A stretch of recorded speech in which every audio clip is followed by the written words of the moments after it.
Assalamualaikum warahmatullahi wabarakatuh. Perkenalkan, kami dari kelompok 1 MBSC 6 IAIN Kudus akan mempresentasikan tentang tugas-tugas dari manajer dalam usaha kami. Usaha kami yakni keripik brownies. Sebelumnya, perkenalkan terlebih dahulu kelompok kami. Saya sendiri Dihawi Mangerti. Di sini saya berperan sebagai manajer bagian pemasaran. Kemudian ada saudari Diarani Atikasari yang berperan sebagai manajer bagian operasi atau produksi. Saudari Nur Amali Anggreni sebagai manajer bagian keuangan, dan terakhir saudari Hilda Naira Husna sebagai manajer bagian sumber daya manusia. Langsung saja. Yang pertama, tugas sebagai seorang manajer pemasaran dalam usaha kami.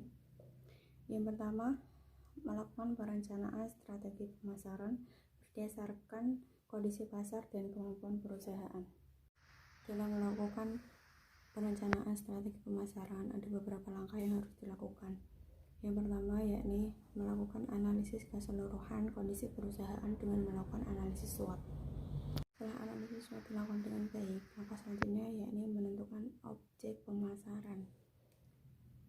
Setelah itu, menentukan bagaimana strategi pemasaran. Strategi ini mencakup strategi harga, produk, distribusi, atau promosi. Kemudian setelah itu menentukan target pemasaran. Setelah target pemasaran ditentukan, maka langkah yang terakhir yakni menyusun anggaran pemasaran. Langkah yang kedua yakni menetapkan sasaran penjualan. Dalam hal ini ada beberapa hal yang harus dilakukan. Yang pertama, menghitung target penjualan setiap bulannya. Kemudian mengurutkan target penjualan dari yang paling utama atau prioritas sampai target yang paling bawah. Setidaknya jika semua target penjualan tidak terpenuhi, target utama atau prioritas sudah terpenuhi.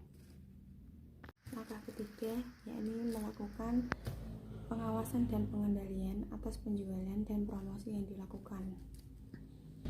Di sini kami melakukan promosi penjualan melalui berbagai macam media sosial seperti Facebook, Instagram. Tugas yang keempat yakni melayani konsumen yang hendak melakukan transaksi. Tiap-tiap ada konsumen yang akan melakukan transaksi, maka manajer pemasaran dalam usaha kami akan bertugas melayani dengan baik, ramah, serta dengan sopan santun. Tugas yang kelima yakni menghitung setiap pemasukan dari konsumen. Maksudnya di sini adalah di mana ketika konsumen melakukan pembelian, maka pendapatan dari transaksi tersebut akan dihitung dan disimpan oleh manajer pemasaran terlebih dahulu sebelum disetorkan kepada manajer keuangan. Dan tugas yang terakhir yakni menjaga setiap masukan atau keluhan dari pelanggan dan menjaga hubungan baik dengan pelanggan.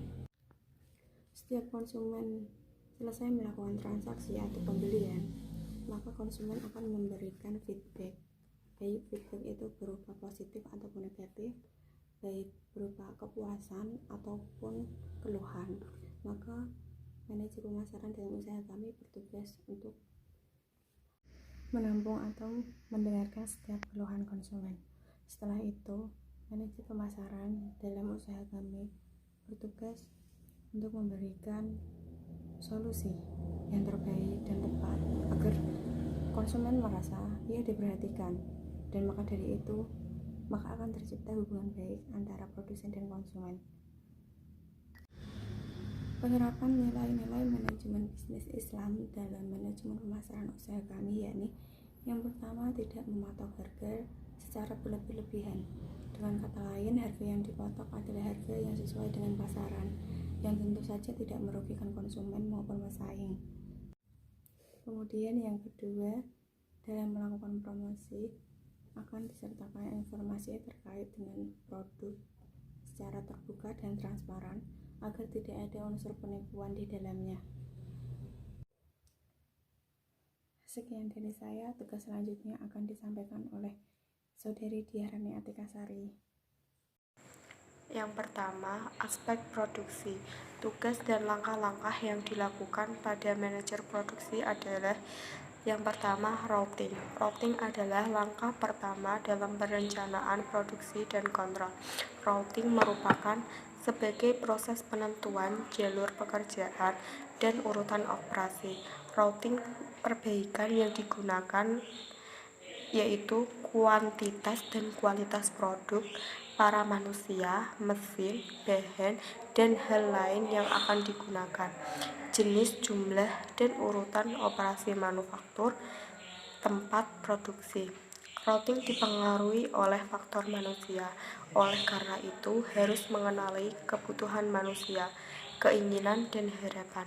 Hal ini juga dipengaruhi oleh layout, karakteristik peralatan, dan lain sebagainya. Tujuan utama dari routing adalah untuk menentukan fix terbaik dan termurah urutan operasi dan untuk memastikan bahwa urutan ini dapat diterapkan di pabrik. Routing memberikan metode yang sangat sistematis untuk mengubah bahan mentah menjadi bahan jadi. Hal ini dapat membuat pekerjaan menjadi efisien dan pemanfaatan optimal sumber daya, yaitu manusia, mesin, bahan, dan lain-lain. Hal ini akan menghemat waktu dan ruang. Yang kedua, penjadwalan. Penjadwalan adalah langkah kedua dalam perencanaan produksi dan kontrol. Penjadwalan berarti memperbaiki jumlah pekerjaan yang harus dilakukan, mengatur operasi manufaktur yang berbeda dalam urutan prioritas, memperbaiki, memulai dan menyelesaikan tanggal waktu untuk step operasi. Penjadwalan dilakukan untuk bahan, suku cadang, mesin, dan lainnya. Elemen waktu yang diberikan kepentingan khusus dalam penjadwalan. Penjadwalan membantu untuk memanfaatkan secara optimal waktu bahwa setiap bagian dari pekerjaan dimulai dan selesai pada waktu yang telah ditentukan sebelumnya. Ini membantu untuk menyelesaikan pekerjaan secara sistematis, membawa waktu, koordinasi dalam perencanaan produksi. Semua ini dapat membantu untuk mengantarkan barang kepada pelanggan. Hal tersebut dapat menghilangkan kapasitas untuk menganggur. Langkah ketiga yaitu dispatching. Dispatching adalah langkah ketiga dalam perencanaan produksi dan kontrol. Dispatching merupakan tindakan melakukan atau tahap implementasi. Dispatching berarti memulai proses produksi dan memberikan kewenangan yang diperlukan untuk memulai pekerjaan. Dispatching meliputi 1. Perihal bahan, alat, perlengkapan, dan lain sebagainya yang diperlukan untuk produksi yang sebenarnya. Yang kedua, perihal perintah, instruksi, gambar, dan lainnya untuk memulai pekerjaan. Yang ketiga, memelihara catatan yang tepat dari awal dan menyelesaikan setiap pekerjaan tepat waktu. Yang keempat, pindah pekerjaan dari satu proses ke proses lainnya sesuai jadwal. Yang kelima, memulai prosedur kontrol. Yang keenam, mencatat waktu idle mesin. Langkah keempat, tindakan lanjutan. Tindakan lanjutan adalah langkah terakhir dalam perencanaan produksi dan kontrol. Tindakan lanjutan adalah perangkat pengendali yang berkaitan dengan evaluasi hasil. Tindakan lanjutan menemukan dan menghilangkan cacat, penundaan, keterbatasan, kemacetan, dan lainnya dalam proses produksi. Ini mengukur kinerja aktual dan membandingkannya dengan kinerja yang diharapkan. Sebagai tugas manajer aspek produksi, memelihara catatan kerja yang tepat, penundaan, dan kemacetan. Catatan tersebut digunakan untuk masa depan untuk mengontrol produksi. Tindakan lanjutan dilakukan oleh ekspeditor atau stokis. Tindak lanjut yang diperlukan ketika produksi menurun, bahkan ketika ada routing yang tepat dan penjadwalan. Produksi yang dapat terganggu karena breakdown mesin, kegagalan listrik, kekurangan bahan, pemogokan, absensi, dan lainnya. Tindak lanjut ini dapat menghilangkan kesulitan-kesulitan yang memungkinkan kelancaran produksi. Saya Nur Amalia Anggraini di sini sebagai manajer keuangan. Tugas-tugas manajer keuangan yang pertama, mencari dan mengambil keputusan yang berkaitan dengan investasi. Yang kedua, merencanakan dan mengkoordinasikan penyusunan anggaran serta mengontrol penggunaan anggaran tersebut. Yang ketiga, memangkas habis biaya-biaya yang sama sekali tidak menguntungkan perusahaan. Yang keempat, menggunakan dana seefektif dan seefisien mungkin. Yang kelima, membuat analisis laporan keuangan. Dalam penerapannya, nilai-nilai manajemen bisnis Islam dalam manajemen keuangan sendiri yaitu yang pertama, dalam kegiatan manajerial keuangan haruslah memperhatikan kesesuaian dengan prinsip-prinsip syariah dalam agama Islam. Yang kedua, dana investasi yang didapatkan haruslah didapatkan dengan cara yang diperbolehkan dalam agama. Yang ketiga, pembelanjaan yang dilakukan dengan hati-hati agar tidak melanggar syariah Islam. Adapun aspek keuangan dalam pembuatan bisnis ini, yang pertama, bahan bakunya tepung terigu dengan jumlah 500 gram, harganya Rp10.000. Yang kedua, telur sebanyak 5 butir, harganya Rp7.000.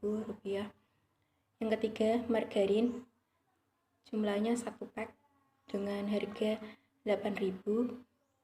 Yang keempat, vanili sejumlah 2 saset dengan harga Rp2.000. Yang kelima, gula pasir dengan jumlah 500 gram, harganya Rp7.000. Yang keenam, soda kue 1 pack dengan harga Rp4.000. Yang ketujuh, coklat bubuk sejumlah 1 bungkus dengan harga Rp15.000. Yang kedelapan, kacang almond sejumlah 100 gram dengan harga Rp19.000. Yang kesembilan, keju sejumlah 1 bungkus dengan harga Rp15.000.